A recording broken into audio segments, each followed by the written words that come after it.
बच्चों को राष्ट्रीय शिक्षा नीति पर चर्चाएं करनी चाहिए, क्योंकि टीचर उनको तैयार करेगा।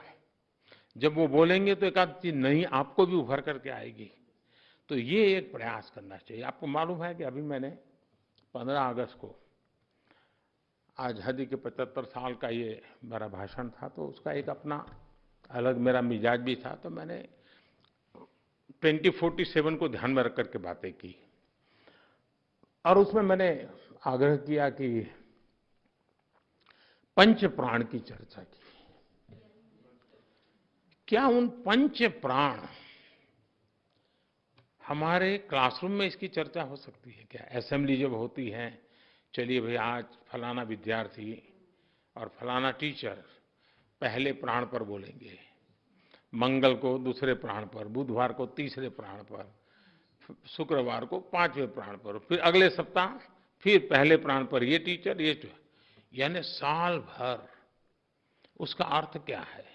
हमें क्या करना है? ये पंच प्राण हमारा भी तो प्राण तत्व होना चाहिए, हर नागरिक का होना चाहिए। इस प्रकार से अगर हम कर सकते हैं तो मैं समझता हूं उसकी सराहना हो रही है। सब लोग कह रहे हैं हाँ भाई ये 5 प्राण ऐसे हैं कि हमारे आगे जाने का रास्ता बना देते हैं। तो ये 5 प्राण उन बच्चों तक कैसे पहुंचे, उनके जीवन में कैसे आए, इसको जोड़ने का काम कैसे करेंगे। दूसरा, हिंदुस्तान में अब कोई स्कूल में बच्चा ऐसा नहीं होना चाहिए जिसके दिमाग में 2047 का सपना न हो। उसको कहना चाहिए बताओ भाई तुम 2047 में तुम्हारी उम्र क्या होगी, उसको पूछना चाहिए। हिसाब लगाओ, तुम्हारे पास इतने साल है, तुम बताओ इतने सालों में तुम तुम्हारे लिए क्या करोगे और देश के लिए क्या करोगे। हिसाब लगाओ 2047 के पहले तुम्हारे पास कितने साल है, कितने महीने हैं, कितने दिन हैं, कितने घंटे हैं। तुम एक एक घंटे को जोड़ करके बताओ तुम क्या करोगे। तुरंत उसका एक पूरा कैनवास तैयार हो जाएगा कि हाँ आज 1 घंटा चला गया, मेरा 2047 तो पास आ गया। आज 2 घंटे चले गए, मेरा 2047 पास आ गया। मुझे 2047 में ऐसे जाना है, ऐसे करना है। अगर ये भाव हम बच्चों के मन मंदिर में भर देते हैं, एक नई ऊर्जा के साथ, एक नई उमंग के साथ, वो बच्चे लग जाएंगे। और दुनिया में प्रगति उन्हीं की होती है जो बड़े सपने देखते हैं, बड़े संकल्प लेते हैं और दूर की सोच करके जीवन को खपा देने के लिए तैयार होते हैं।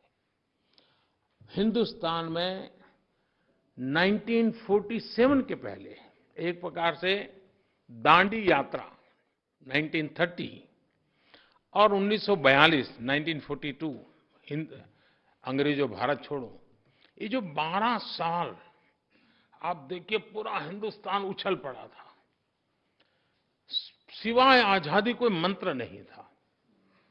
जीवन के हर काम में आजादी, स्वतंत्रता, ऐसा एक मिजाज बन गया था। वैसा ही मिजाज, सुराज, राष्ट्र का गौरव, मेरा देश मुझे यहां पर, ये समय है हमें ये पैदा करने का। और मेरा भरोसा हमारे शिक्षक बंधुओं पर ज्यादा है, शिक्षा जगत पर बड़ा ज्यादा है। अगर आप उस प्रयास में जुड़ जाएं, मुझे पक्का विश्वास है हम उन सपनों को पार कर सकते हैं। और आवाज गांव-गांव से उठने वाली है। अब देश रुकना नहीं चाहता है। अब देखिए 2 दिन पहले 250 साल तक जो हम पर राज करके गए थे, 250 साल तक, उनको पीछे छोड़ करके हम दुनिया की इकोनॉमी में आगे निकल गए।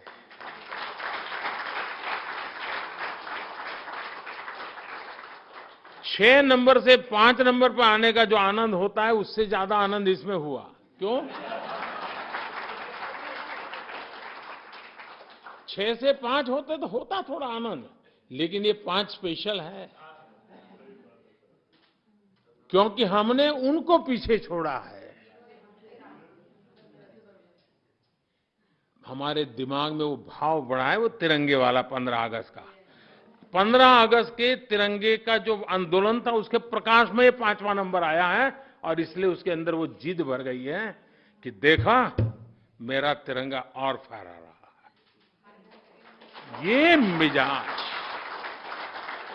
ये मिजाज बहुत आवश्यक है और इसलिए 1930 से 1942 तक का देश का जो मूड था, देश के लिए जीने का, देश के लिए जूझने का और जरूरत पड़ी तो देश के लिए मरने का, आज वो मिजाज चाहिए। मैं मेरे देश को पीछे नहीं रहने दूंगा। हजारों साल की गुलामी से बाहर निकले हैं, अब मौका है, हम रुकेंगे नहीं, हम चल पड़ेंगे। ये मिजाज पहुंचाने का काम सभी हमारे शिक्षक वर्ग के द्वारा हो तो ताकत अनेक गुना बढ़ जाएगी, अनेक गुना बढ़ जाएगी। मैं फिर एक बार, आप इतना काम कर करके अवार्ड प्राप्त किए हैं, लेकिन अवार्ड प्राप्त किया है इसलिए मैं ज्यादा काम दे रहा हूं। जो काम करता है उसी को काम देने का मन करता है, जो नहीं करता है उसको कौन देता है। और शिक्षक का मेरा भरोसा रहा है कि वो जिम्मा लेता है तो पूरा करता है। तो इसलिए मैं आप लोगों को कहता हूं, मेरी तरफ से बहुत बहुत शुभकामनाएं, बहुत बहुत धन्यवाद।